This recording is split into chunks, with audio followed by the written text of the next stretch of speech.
up, my first fight ever in Gladstone. Everything's just a blur. You can just hear white noise. Nothing makes sense. You can't even hear what people are saying. I remember getting locked into the cage for the first time. When they close that door and they put the latches down, you sit there and you're like, oh, fuck, there's no backing out now. Oh, I'm in here. They've shut the door. There's only that guy that wants to bash me and the ref. Manifest Podcast. Righto, today's guest, we got local Gladdy MMA fighter, trained for 12 years now, Joel Woodham. What's happening, brother? Howdy. How are you? Yeah, I'm good. How are you? All right, the usual. Can't complain. Just working and stuff? Yeah, that's it. Just the same old life cycle, work, home, sleep, work. Yep. How old are you now, bro? 28. Oh, actually, 28 in a month. Yep. Yeah, but getting close to 30. Getting a bit scary. Dirty 30, wow. We're only fresh in the 20s, eh? But I'm sure we'll come around like that, eh? Oh, apparently man. The older you get, the quicker life goes. Oh, all I can say is when mum and dad used to say each year just gets quicker and quicker, I was like, yeah, whatever. Same amount of days in a year. Yeah. Oh, man. You sleep once and a week goes by. Yeah. We'll go straight into it, bro. Your MMA, that's your go-to. That's what you've been doing, like I said, for 12 years now. How'd you get started in that? So you would have been, well, you said 12 years. You had 2 years off, so over a 14-year period. Yeah. You've been going to the gyms and that. So at age 14. Yeah, so high school, man. Wasn't prepared for being a small guy in high school. Even though I had a twin brother and we'd always back each other up, we kind of separated a little at high school. We become different people. We weren't the same twins that used to hang out all the time, and we were two different personalities. So kind of went in from being a twin to a single child, and being such a small person, I was probably like 55 kilos ringing wet, shorter than I am now. But yeah, man, just getting picked on. Not even bad stuff. Like there's kids that have been picked on and it's like physical every single day, and they copped it a lot harder than I did. But whenever there wasn't that, as you'd say, loser to pick on, it all turned back to me. I was part of the group that did it, and I should have done a lot now looking back to stop a lot of shit. But it was like a safety blanket. Yeah. I didn't even like the people. I just wanted to be in the group so I wasn't picked on. And yeah, I just thought the best way was one day my mate brought up MMA and trying out some sort of fighting, self-defense. And yeah, this was around the never back down kind of time too. And it wasn't because of that. I can assure you, I didn't watch that movie and want to be a hero. But yeah, I picked up MMA, still picked on for a little here and there, but there was the one day where it got to a point where I had a fight coming up, my first fight ever in Gladstone in front of people that I know. And, oh, man, it was so nerve-wracking. I'm like walking out for that first time. Everything's just a blur. You can just hear white noise. Nothing makes sense. You can't even hear what people are saying. Oh, right. They're yelling out your name and you just don't hear it. It's just all noise. And I remember getting locked into the cage for the first time. When they close that door and they put the latches down, you sit there and you're like, oh, fuck, there's no backing out now. Oh, I'm in here. They've shut the door. There's only that guy that wants to bash me and the ref. And that's it. Were you just like nervous to lose in front of everyone that you know, sort of thing? That was sitting in the back of my mind, but I just didn't want to make a fool of myself because everyone always says your first fight is just a blur and you just react off instinct. So I was just hoping I've done enough training. My skill was at a good enough level that if my body does something without me thinking it's the right thing to do. Yep. And in saying that, in that fight, I made one of the stupidest mistakes. But this guy, like every fight in the future to come, was everyone's so much taller than me because I'm just a little nugget. For the weight class, that you got all these tall, lean people with reach. But yeah, I don't remember much. I remember the ref going, fight. I just remember him coming at me, so I was like, all right, I'll go to him. We met in the middle, trading punches and kicks for a little, probably about 15 seconds. It felt like a minute, but it was only about 15 seconds, and then he threw a kick and missed. And I can't even say I tried to do it. I just remember his leg landing perfectly on my side and I caught it. I picked this guy up right above my head and I've still got the little cutout from the newspaper. I've picked this dude up and he's way above my head and just slammed him. But I don't even remember that. I just remember a kick coming at me and me grabbing it. And then all of a sudden I come back to and I'm on the ground on top of him. And I was like, what the hell's going on? But this is where I made a mistake. The sound started to break in a little the more the fight went on. I could just hear my dad going mental, like, go on, hit him. I won't say the bad stuff, but yeah, you can tell what he's saying.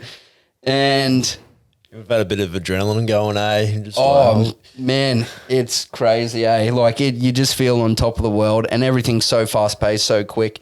And punches and kicks don't hurt. In fights, they don't hurt. There is a stage where if you get into the later rounds, they really start to hurt, but it just feels like every single hit you take is just draining the battery. Yeah. Yeah, you just feel more lethargic after every hit you take. But yeah, after I got him on the ground, I was laying into him from a bit. I got the mount position, started laying into him for a bit, and then I made the stupid mistake of pausing for a second, thinking about what am I going to do next. And I rested my arm on his chest and he just wrapped that up and rolled me over. And I'm like, oh man, now it's my turn on the bottom. I should be a kickboxer because I hate going to the ground. I hate being on my back, but I just like MMA. And yeah, he rolled me over. I don't remember too much, but I remember only about a month or two before that, I was doing training at 10th Planet Jiu-Jitsu, a seminar with 10th Planet with Frankie Barker. He's like the main guy in Australia for 10th Planet Jiu-Jitsu. Awesome bloke too. And he's kind of like me, very short, nugget, bulky guy. And we trained this one technique, which was called the rubber guard, which back then was very, very unusual. Not many people did it. It's very, very popular now. And I just instantly locked that on, shifted out to the side, and somehow I ended up in omoplata where he's essentially on his chest and I've got his arm in between my legs and I'm just cranking his shoulder. So it's going to dislocate his shoulder and break all of his, rotators and everything if he didn't tap. Yeah. And I remember I didn't scoot out enough to get the full extension before I started pushing. And I'm sitting there going, oh, I think it's going to break. I think it's going to break. And I don't want to do that to someone. Yeah. And I just hear my dad going, break it. But then all of a sudden the ref stopped it, fight was up, and that was the first fight. And you just got hooked. Yeah, and then I went out with, because I had cousins that are very, very close, essentially like first family. They were all older than me, so I always used to hang out with the older guys, especially after school, because I didn't really have too many friends. I had my twin brother, and everyone went out to the clubs to celebrate, and I'm just sitting at home going, this is nice being 14. Sitting around doing nothing. Good So time. did your brother start all the MMA stuff at the same time, or did you sort of go do, because you said you guys were separated a bit, did you go start doing it and then he saw your first one and then he decided to start as well? No, so we started training at the same time because I think I was a bit scared, to be honest. 14. Yeah.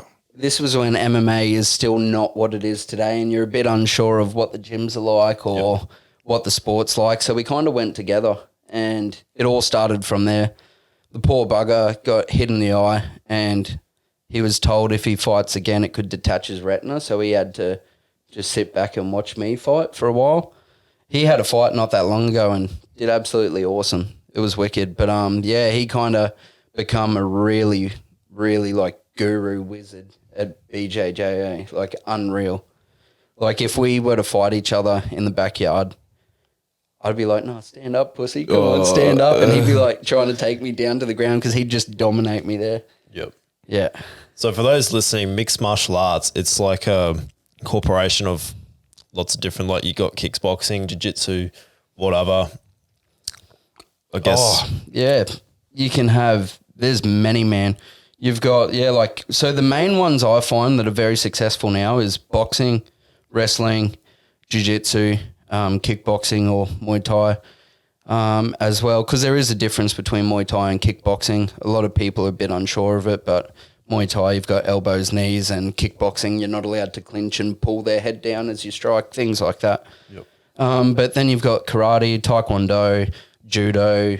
You got many different types of wrestling from different parts of the world. I could go on and on about the different styles. Yeah, okay. And in terms of that, how are you training? Are you just like selecting like 4 of those different arts and train them 24/7, or are you trying to like cover all of them?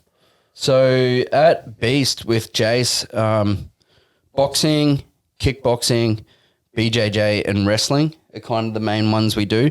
But he is a very traditional man and follows a lot of the traditional values and cause of martial arts, and not so much what it is today, but beforehand, like especially with Japanese styles or any style from around the world where it roots back into history.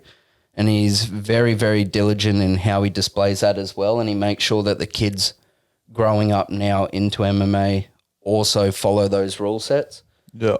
Yeah. That's the best thing about honestly gyms, bro. Like people from the outside world that aren't in the fighting communities think that it's a bit rough and a bit violent, but community you have in the gyms, it's like one big family, eh? Oh, And 100%. You get, and everyone in there has respect for each other. And Correct, yeah. even though doing a bit of jiu-jitsu, like, you know, you 1 minute choke and then the next minute you're having a good convo and your best mates, eh? It's awesome to be around. Oh, and that's like most gyms are so scary to go to when you're first starting, especially if you're by yourself and you don't know anyone there. But once you get there and you realize 99% of people leave their egos at the door, there's always that one person who's... But that's settled pretty quick, eh? Oh, yeah. Most of the time it's someone new who comes off the street who's watched a couple UFCs and think they're an absolute don at the game. And then all of a sudden they get clipped on a jaw by a 12-year-old kid. And then they shut up real quick. Yeah, 100%. So you had your first fight at 14. Yep. Where to go from there leading up to your national title? Yeah, so we went to AMAC, which was like a round circuit, and they do different kinds of circuits throughout the year. So it's classed as a national event, and there's different legs, and like pretty much you can win this event, you're number one. You can go to the next event, then you've got to fight to retain the number one. And yeah, so we went down to AMAC, which is pretty much an all styles kind of fighting tournament. But for stand-up, so you've got like your boxing, you've got like us MMA guys that were there. You've got people doing judo, so you do your slams and throws and hip tosses and everything. Yep. But yeah, it was when we were younger, that one there, it was bare knuckle, but they restricted strikes to the head from the fist. You could still kick in the head, knee in the head. Yeah, right. Whatever you want, which makes no sense, but Yeah, righto. yeah, we ended up. I remember the guy who was in the first seat. I had to fight him first. Ran through him. Then my brother fought him next up, and my brother ended up beating him as well.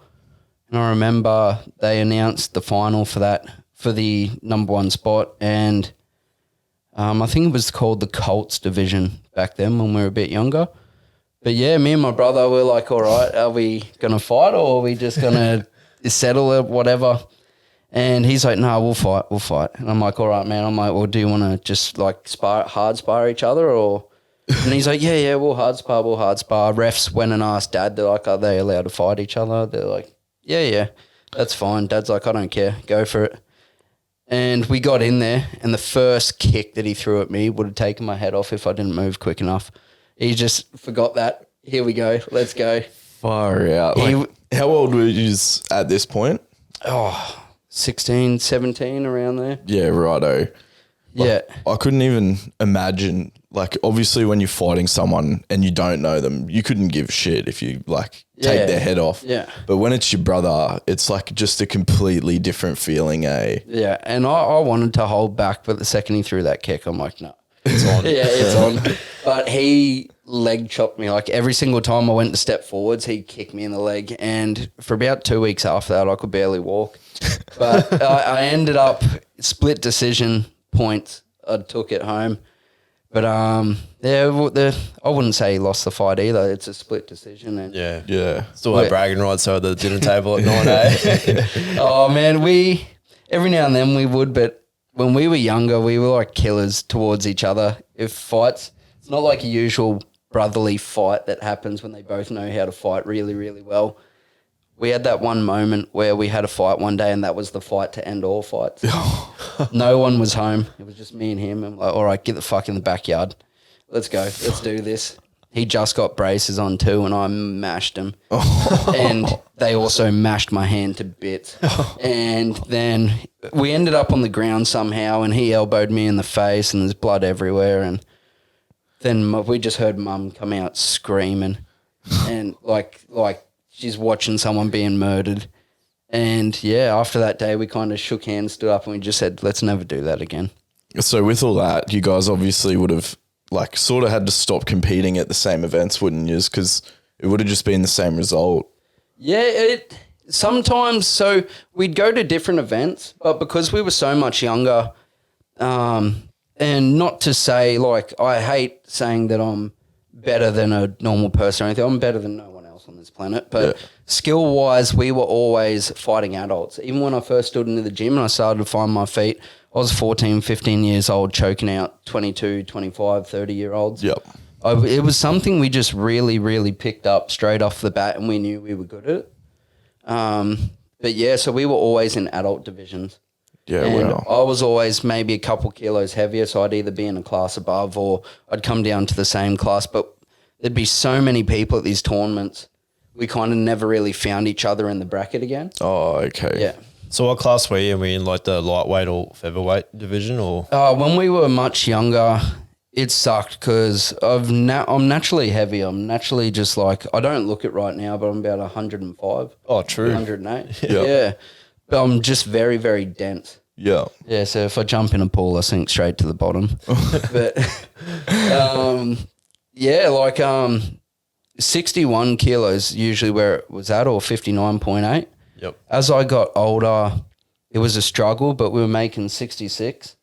And as I'm getting older now, especially when I'm going to give this one more red hot crack, like absolutely just stop everything in life and just commit everything to it again. I think I'm going to find myself more around the 77 kilo mark. Yep. I hate cutting weight, man. Cutting weight is shit. Especially the way that like the MMA guys do it, like all water weight. Yeah. Like, yeah, that's the dangerous side of it. Yes. Talis and I was talking about with weightlifting, they have the weigh in straight lift and weight. With you guys, you know, you drop in water weight and that, but you have that day to recover. Have you done much of that? Having to cut weight? A couple times, not any super severe cuts, but I've had guys from my gym, like I've seen one guy cut 10 kilos in one day. Holy and shit. You can tell, like, besides the lifelong effects that it'll have on your kidneys, your liver, like it kills you, man. Like cutting weight is literally just killing yourself, but you just stop it before it gets to that point. But obviously the damage you do, you can never bring back. That's crazy. That's why, like, one championship, for example, in opposition to UFC, they have hydration plans. So when they get everyone at their natural weight. So leading up until your fight in your fight camp, one championship, they will test you. They'll do a hydration test 3 times along your journey to your fight to make sure that you're not cutting ridiculous amounts of weight. And if you're not passing these hydration tests, they go, no, that's not your weight class. You're not fighting. Go upper class. Far out. Yeah, because they're not risking that with their fighters. They don't want them to do lifelong damage. But yeah, it sucks, man. Like I remember once I had one good weight cut, one shit one. So water loading's what you do before you fight. And I remember one day I was water loading for 3 days, minimal food for 3 days, but on the last day, don't eat at all. Yeah. And then I finished up my water about 12 hours before I went to sleep for the next day. So there was about a 12-hour period, no water, no food. And just from going to sleep, I woke up and the bed was a bit drenched, but I woke up, jumped on the scales, and I was about 6 kilos lighter just from that. Wow. But then there was another weight cut where you get around a 42-degree bath, jump in, you literally stay in until either the bath starts getting under 42 degrees or your body can't deal with it anymore. You get out, strip off naked, credit card or whatever, towel, dry yourself, drain all the sweat out. once you stop sweating, once you dry it off, you'll layer up jocks, socks, shorts, trackies, more trackies, hoodie. You go lay on the ground, blanket, and you just lay there like this with your head exposed. There's much better ways to do it now. You've got sauna tents and stuff like that. But, and you just lay there until your body stops sweating. And you already feel dead from the first run. Your body stops sweating. You go like this, no sweat's coming out. All right, repeat. Back in the bath. We'll try sweat some more out. Holy shit, bro. And you see that people. That is full on. How long are you laying there for at times?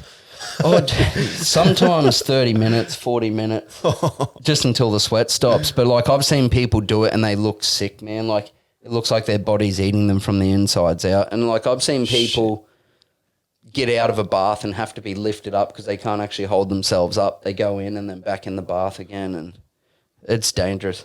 Yeah. It'll kill people. Yeah. And after you make that weigh in, you're obviously going to want to get all that energy back in for the fight. What's your go-to, or what is the go-to for MMA or any form of fighting? You'd think, weigh-in's done.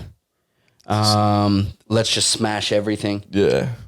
Don't do that. Yeah. You'll become sick, blocked up. You'll feel even worse than what you did beforehand. What you want to do is just slowly hydrate over hours. Hydrolyte's really, really good, but it's got to be room temperature. You feel like a cold drink, but it's got to be room temperature. Slowly sip on it for ages and just little bits of fruit here and there. Sometimes people don't even like doing fruit because all the enzymes in it and different parts that make up fruit can also have negative effects. But if you go out and get something greasy like a burger or pizza or whatever, it'll just kill your insides, make you feel shit. And the worst part about weight cutting is then when you fight the day after, you're not 100%. It's like watching someone lag. Yeah. Like it's like watching someone, you see a punch coming, they get hit with it, and then they try to move out of the way. Yeah. It's just you're not yourself. And after a fight, how long are you giving yourself to recover to start getting back in the training? And then even after, we'll stay on that question. How long are you waiting to after fight to start training again? Depends how bad you get beaten, to be honest. Yep. There's fights where I've had where I fight and I'm back in the gym literally once we make the trip back up from wherever we are. I'm back in the gym straight away. Yep. Or like after that time, my brother destroyed my leg for bits. I waited about a month. Yeah, so yeah. And then the other question I was going to ask is how long are you spacing your fights? What's the shortest amount of time you would have between fights? Oh, it's very hard because I've been very, very unlucky. When I've been at my best, I've been the fittest I've ever been. I've been the most well-trained I've ever been. Everyone seems to pull out, and it absolutely sucks. There was one big fight that I was really looking forward to against a really good fighter from Melbourne for our experience levels. Much, much bigger guy, wrestler, which I absolutely hated. I wanted to say no from the start because of that fact he comes from a wrestling gym. But I said, yeah, and I trained for about 6-7 months, and it wasn't until the days of the weigh-in. He even flew up here. We got to the weigh-ins, and he could barely walk, and we seen his knee was strapped, and he's like, yeah, I can't do this. I can't fight. It sucks, man. It's frustrating, and that's 6 months gone that you'll never get back. Yeah. And then you try to find another opponent because you can get fights pretty much anywhere. You can do charity events or step in short notice like I do all the time on like boxing events and stuff. But you're not really like testing yourself and you're not really taking a step forwards in the direction that you want to. Yep. Because it's just a tough one because you find yourself, especially in your head, like when I got told he wasn't fighting, I got told there was a chance he wasn't fighting. On the day that he was flying up, man, I was driving to work in my car and I was just driving and tears just slowly rolling down my face and I was so angry I wanted to rip the steering wheel out of the car. But yeah, man, it killed me. And then like it was the same. We lined up a fight about a month after that and then shit you not, went to go do that fight and then that's when my ACL gave. And that's kind of when the big break started, when I kind of just started I don't know. I just lost motivation, lost discipline, lost track of everything. And not to be a sad guy, but like I even stopped talking to people from the gym when I was not there. I just wanted to be alone, and it just felt like everything I ever worked for Stripped from you. Yeah, just stripped from you. And yeah, I did take the easy way out that time. I'd become a little sulky bitch and yeah, just went and hid and made excuses for everything. And it's so easy to do. Like excuses suck and they don't get you anywhere, but it's so easy to do. And I won't lie, I've made excuses for a lot longer than I should have before I started getting back to it. The only thing that kind of killed me was, and I'm not mad about it, is my new job now. Because it's so heavy on work hours and it's all over the place. I'm very, very grateful for the job and I wouldn't change it. I can now not have to worry about supporting my family, especially in this kind of economy.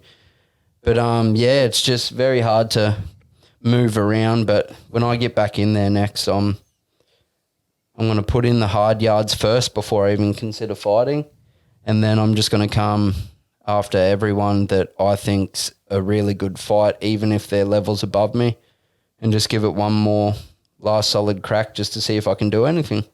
100, bro. It's because it's the dream, eh? Yeah. You may as well. It's what you love, bro. Yeah. Yeah, 100%, man. Can't get away Like, from it. oh, man, I think about it all the time. I dream about fighting people all the time, and I'll never, ever fight outside the cage.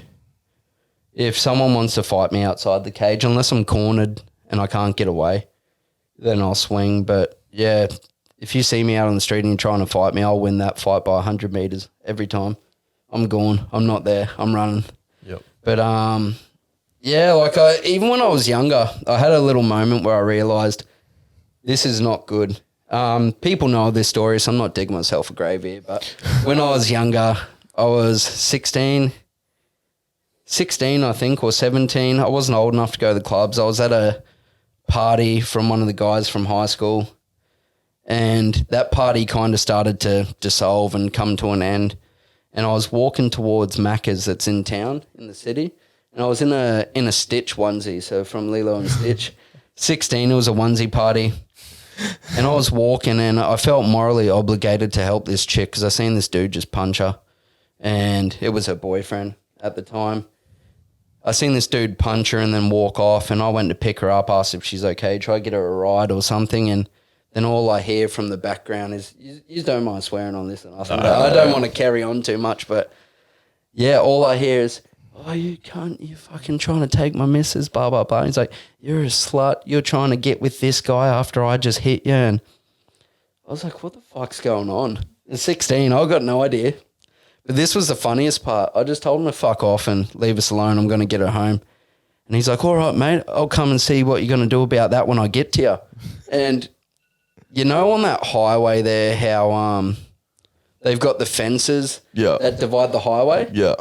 So he was standing here and I was about over here. It was 5 meters that way around the fence, or 30 meters this way, and he ran all the way down. The 30 meters. All the way up. And by the time he's actually run to me, I've taken my earrings out, put them in my pocket, secured my phone. You're just getting full ready for battle. Because I knew there was no way out of it. And I shit you not, man, like this guy ran at me. I kind of shut my eyes because I'm like, this isn't going to end well. I'm young. He's going to flog the fuck out of me.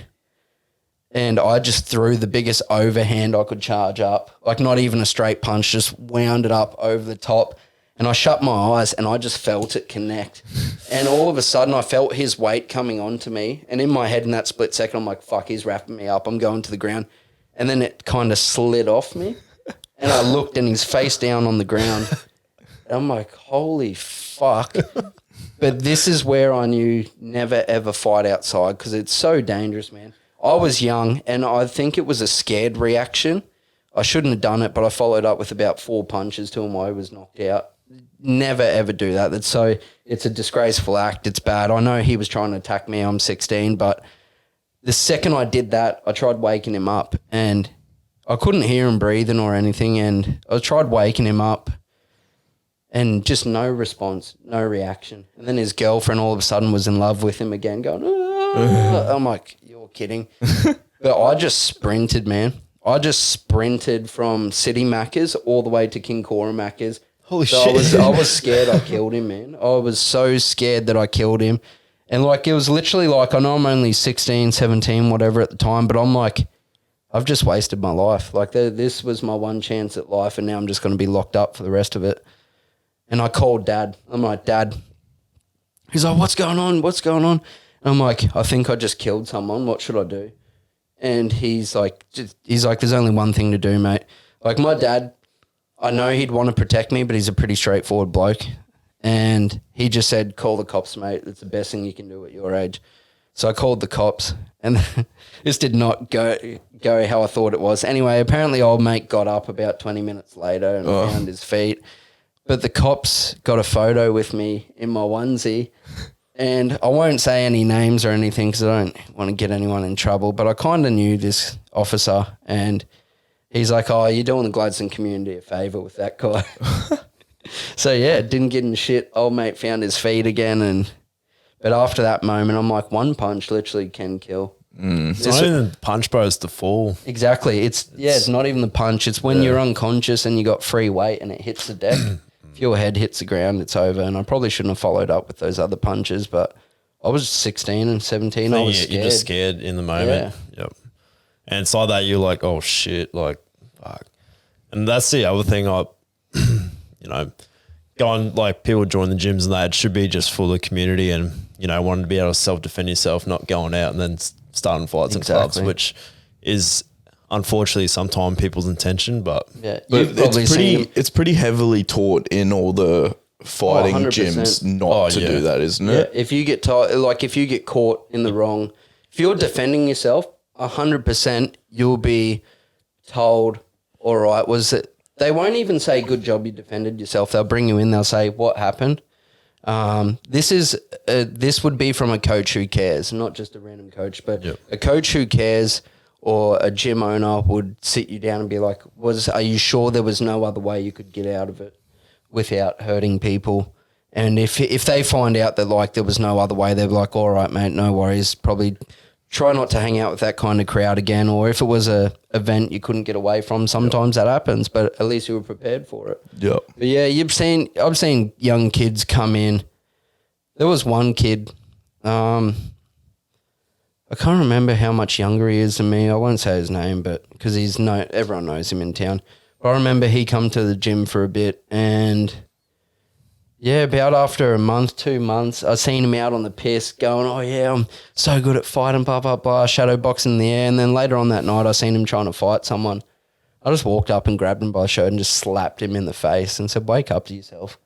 And he's like, oh, fucking this guy wants to go. Oh, I don't give a fuck. I'm like, you train at my gym, not my gym, but you train with me at the gym. You got to pull your fucking head in because this is not what we do, especially if you want to fight, because he's booked in for a fight as well. If you hurt yourself before the fight, or you're out here looking like a wanker making the gym look like shit. You can also get fights stripped from you too, if you start fights outside the... Yeah, like it's a very tight-knit in Australia, especially all the fighting corporations and fight shows and promotions. Word gets around quick, man. You could do one thing in this town and people in Melbourne know about it the next day if it follows the right chain on social media. Yep. And word gets around quick. And if you're an absolute cockhead, like, people will just never book you on their shows, and there goes any chance you have. Yep. You can go fight in Outback shows fucking 6 hours inland if you want, where no one's ever going to see you. But yeah. So after all that stuff and all the MMA shit, you've sort of moved on to like trading cards and all that, like sports man, it's memorabilia. A massive, massive market at the moment. It's probably the worst time to like introduce it because the economy is so shit at the moment. In America, though, it's still making a killing. Like, for example, I won't go into full detail. I could talk about it for days, but there was a card recently in America. It's called a triple logo man. So it had LeBron James, Luka Doncic, and Steph Curry on one card, and it had their logo man cut off their jersey that they've worn in a game and put in the card as well. And I think like last year's one went for 2.6 million. Holy. But yeah, it's a lot of gambling because the cases that you have to buy to get these, they have 3 cards in the top of it plus a little box with 8 cards in it. So in total, 11 cards. And it's like in Australia, it's about 18 grand for one of them. Holy. And Wow. and then the millions of cards that you've got to go through to finally hit one. Like you could buy an 18 grand box, bust it, and make $2,000. Or you could bust a 18 grand box and get a 6-figure card. Holy shit. Yeah. That is a big gamble. And you take the risk? So what I do is I don't so much buy boxes and rip them for myself. So I've got a little breaking business, and I'm not non-profit. I've got to make money to keep it going, but I'm not like some of these people that when COVID hit, breaking to start with, breaking is someone buys a box, they advertise that box. Instead of like, for example, if one of you wanted to have a crack at a box, instead of buying a full box for the full retail price, you can just buy your team. So I'll get a box, I'll advertise it, and people can just buy their favorite teams or who they collect for a minimal fraction of what the actual box costs. Yeah. Rip it open. It's like gambling, but you rip the box open on a live stream forum, and any card that your team gets from that box, it's yours then. It gets sent to you. So you could buy into a break, for example, Golden State Warriors. You might pay $80 in a $500, $600 box. It's better than doming $600 for nothing. Yeah. Or you could possibly make a couple $1,000s off just $80 instead of buying the whole box. But I love the hobby, man. Ever since I got into it, I've loved it that much that I break near cost price of the box. I just make enough money to do supplies, like get more supplies, slowly build my inventory. But at the moment, the economy is just trash, so I'm just taking my time.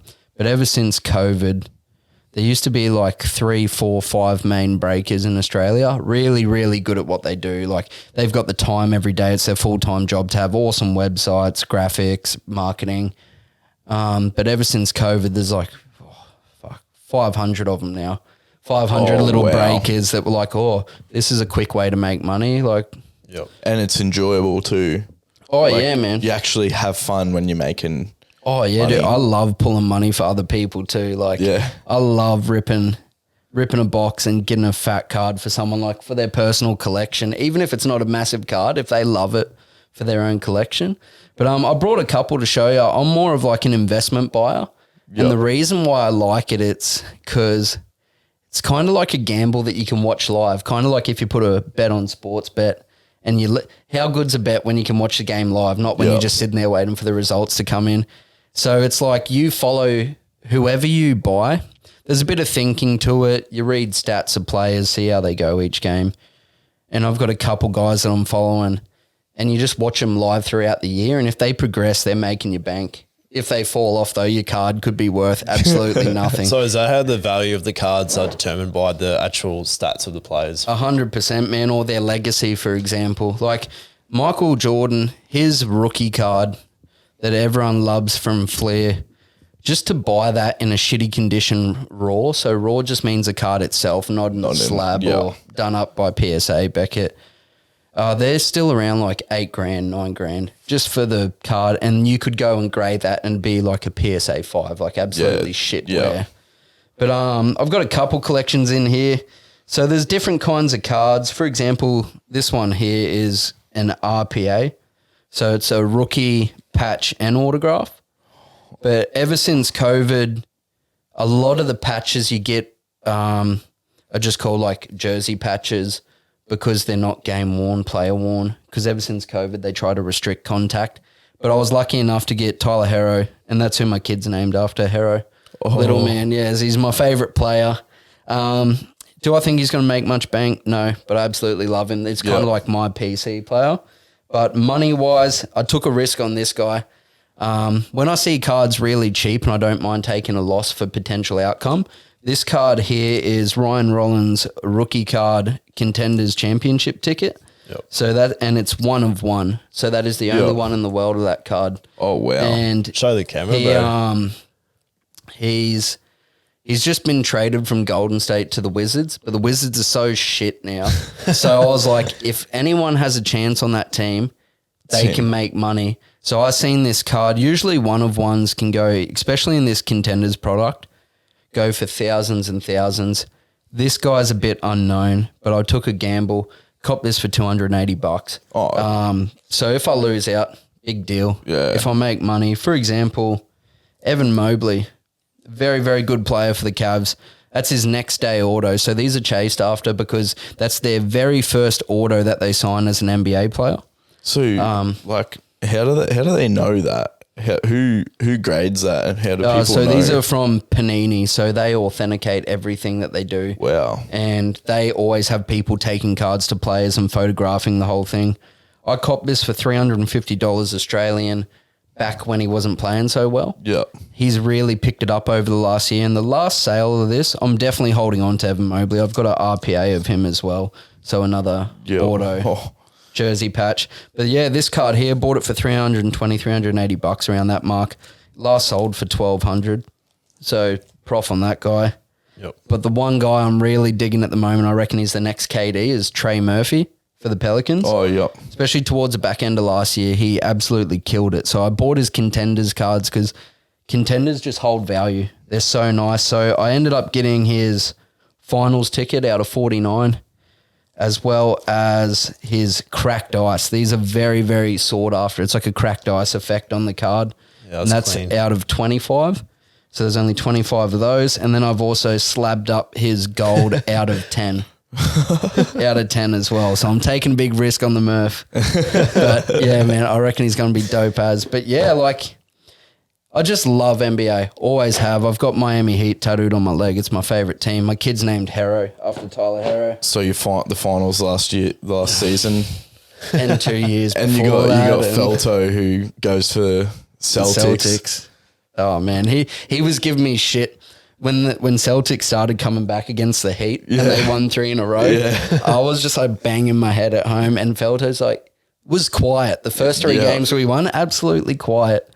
Celtics start picking up. Oh, Miami's so fucking shit. Blah, blah, blah. Whatever, man. But yeah, I enjoy NBA. I love NRL, Aussie sports. Always got to love NRL. Not much of an AFL watcher, but I love NFL as well. I do watch baseball, and I don't mind a bit of hockey too. And that just, it's not just NBA that I collect UFC as well. UFC's popped off. So it's crazy how like the Americans, how they put everything into cards and stuff. Like you see the like NRL cards getting around like in the servos and all that. Yeah. But like no one actually like opens them and like, oh, well, I don't know, maybe they do. You get like, they're more intended and designed for kids. Yeah. Whereas these kind of started off like that until Panini started monopolizing the game, and you're buying $15,000 cases of cards and like, that you can't tell me that's for a kid. Yeah. So for someone who's going to like, say you buy a card for $1,000 and then it sells one day for in the 6 figures. Yeah. Is that person more just buying it because, you know, they got money just to throw around and they're keeping it for like memorabilia? Like they're just to sit in their house and they're keeping it for good sakes? Or there are some people that are that rich that do that. So the people at the top of the game, especially Drake, he's really into these sports cards. Yeah. And he does live streams cracking the most expensive boxes. He's just got a whole wall in his house full of cards. Yeah. And it's just more like a flex. He doesn't give a fuck about I was the going to NBA. say that's why they're buying it for such. Yeah. Yep, But 100. yeah, other than that, man, so I just break cards. I get boxes in. I do it when I can. The guys at my group know that I'm a very busy person, so I'm not in a rush to do breaks, and I do everything at such a good price for them. So they're always happy to come back. I'm never in a rush. You see people on there all day. If their breaks don't fill, they're just tagging everyone. Let's fill this. Let's fill this. Yeah. Fuck, that's a good way to lose people. Such a dope passion, bro. I've never really I've heard about the card legacy, but I've never actually dived into it of like what's about, So that's awesome, bro. At home as well, I've got like a Tyler Hero signed jersey, a game worn signed shoes, signed basketball from him. Wow. Oh. And then in a big frame from the UFC, and this is a very, very good piece from my old man. John Jones, when he first won the title, got a signed glove. True. Up in a big frame with pictures of him. What? Yeah, so that would be sick. worth some coin. and that was only about like $500, $600 back in the day. So who knows now? Got the goat's And he's glove the in his goat. house. Yeah. Would you say he's the GOAT? Oh, yeah. Yeah. After what he did after 3 years off, come back and just choke Cyril out like it was nothing. That was crazy, eh? Jen and I actually in Bali tried to watch it, eh? we were going over on the moped trying to find the joint, and then it turned out it was we were an hour later anyway. Yeah. The fight already got, the time difference. Yeah, the time difference, we fucked it up. So like, oh well. But damn, bro, yeah. So do they do jerseys and all that as well? Yeah, so you can get jersey. Anyone can get jerseys, take them to a game, get them signed, or if they know a player, get them signed. But you just got to get them authenticated. Yeah, okay. But there's only like really 3 authenticators that people trust, which is like Fanatics, Panini, or even JSA is a bit hit and miss. Some people don't trust them, but I don't mind them. So you've been to America and watched an NBA game? It's on the bucket list, man. Yeah. Yeah. Oh, we're going straight to Miami. Oh, Waiting for a home game. Yeah, for sure. Florida's where it's at too, apparently. Apparently it's the only state that's left standing in America, eh? Oh, don't even get me started, man. That'll be a potty for another time. I was hoping nothing controversial comes up because I'll end up getting this shut down. We'll finish off with your manifestations. But before that, bro, you got your beast drinks here. Yeah, That's man. something else that you've jumped into. Yeah, so 10 people collectively from our gym. We've kept it very tight-knit from our gym. Jace, the owner of Beast, come up with the idea and we followed. We've got investors like myself, and then we've got people that do all the groundwork and stuff too. Pretty much the easiest way I can say it in a short frame is we've created a drink designed for fighters. Yep. It's not just for fighters though. It's for if you go into the gym, any sort of physical activity. They've got BCAAs, amino acids, caffeine, taurine, but we're working on a new product as well that's going to introduce more of like a gamer energy drink as well, or late night workers, even podcast guys, just people that put in a lot of hours at weird times sometimes. Yeah. Just to keep them buzzed, keep them awake, but doing it the healthiest way possible. Like I know for these drinks here, it's nothing to do with my body, and I'm not talking the drink up itself, but like when I have one, even before I start working out, I can feel like my heart starts beating a bit faster. I'm ready to put in some work. But I brought a couple of cold ones as well for you to try. Yeah, sweet. I'd love to. Yeah, I'll definitely have Thank you. But, so no matter where we go in the future, so Beast Fuel, no matter where we go in the future, this will always be our stock standard flavour, like how Mother has their base flavour, then they branch out. We have 500 ml cans coming. Yeah, the nice crack. 500 ml cans coming. Got a sour gummy flavour coming. That slaps. Also working on, it's nice, eh? That's actually good. That's 100. We're also working on iced coffee in a can as well. Oh, yeah. And That's going to go crazy, bro. Yeah, There's nothing better than iced coffee in a can. Eh? And then Jace is also starting to go in the direction of rum and bourbon too. Like flavour. No, like actual rum and bourbon. Oh, yeah. The energizers, yeah. Not so much Energizer, but just under the same brand. I don't think you need Depends any how more. much of an alco you are. Yeah. But I think you need any more energizing rum, eh? rum and That's going to be dangerous. Some bourbon. people drinking that. yeah. Oh man, that'd be filth. But yeah, man, and even the flavour, I can't complain. Like I'm a very honest guy. When he brought these to me, we had a few samples, and the ones that we didn't like so much, I was 100% there, being honest, because I don't want to build up someone's hopes to make something that I don't think's good, or what the other collective of the 9 people think as well. But such a good taste, man, and it's not like other drinks in the sense of where you open it, you have a sip, it's real gassy, and you feel it in your stomach. No, I agree 100%. Yeah. Like sometimes I'll have like a V or like a Red Bull, and this sort of tastes like the in between of them both. Like, Yeah, 100%. It's not like too much V and it's not too much Red Bull. It's like Yeah. literally tastes like they're mixed together. Yeah, 100% though. When it's like ice cold, best time its flavor comes out like most drinks. But I can't wait for sour gummy, bigger cans as well. You've got a card in each there too for you lads. Yeah, cheers, for thanks, yours. Even these were slapped with some vodka, right? Festy. There's nothing Bro, like I'm not even vodka gonna ready. lie. When you messaged saying you wanted to bring us something, I thought you were talking like a carton of beers, and I was like, "Oh, bro, don't worry about that, eh?" Like, No. I don't drink much. I only had a couple beers not that long ago, and that was like the first time I started drinking beers again in like 4 years. So I'm not really much of an alcoholic anyway. Alcohol drinker, not alcoholic. So where will you be able to get these, bro? At the moment? So I know that Jace has just got into talks and sponsoring the Diehards Valleys. And in doing that, we've been able to reach out.